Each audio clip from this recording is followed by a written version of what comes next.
السلام علیکم، کیسے ہیں آپ؟ ٹھیک ہوں گے؟ ناظرین گرامی، آج کی ہماری ویڈیو کا جو ٹاپک ہے وہ ہے ایک ظالم جابر بادشاہ جو لوگوں کو حرام گوشت کھلاتا تھا۔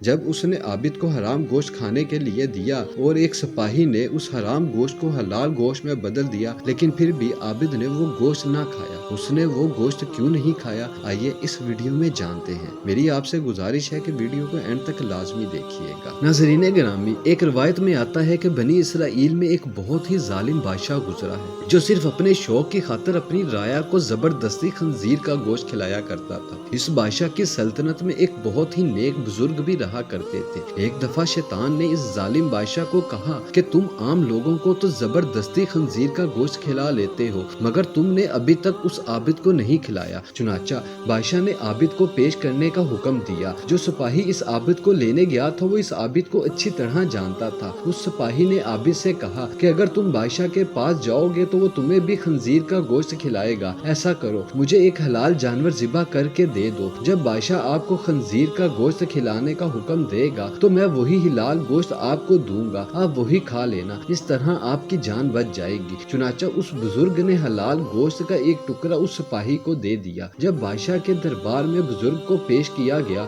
تو بادشاہ نے کہا کہ خنزیر کے گوشت کا ٹکڑا لایا جائے اور اس عابد کو کھلایا جائے۔ چنانچہ سپاہی نے وہی حلال گوشت اس عابد کو کھانے کے لیے دیا، لیکن عابد نے کھانے سے انکار کر دیا۔ سپاہی نے عابد کے کان میں کہا کہ یہ وہی حلال گوشت ہے جو تم نے مجھے دیا تھا، اس لیے اس کو کھا لو، لیکن عابد نے پھر بھی انکار کر دیا۔ بادشاہ کو بہت غصہ آیا اور اس نے جلاد کو حکم دیا کہ اس عابد کا سر قلم کر دو۔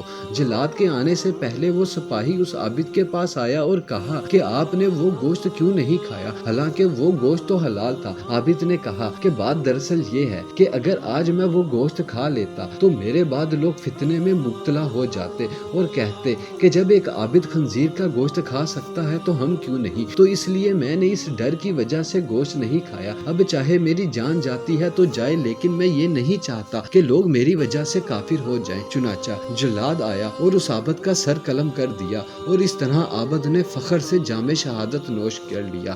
آخر میں اللہ تعالیٰ سے دعا ہے کہ اللہ تعالیٰ ہمارا تعلق بھی ایسے علماء کرام کے ساتھ کرے جو صرف لوگوں کی بھلائی کی خاطر سوچے اور طریق اوراق میں اپنی نام شامل کرے۔ آمین ثم آمین۔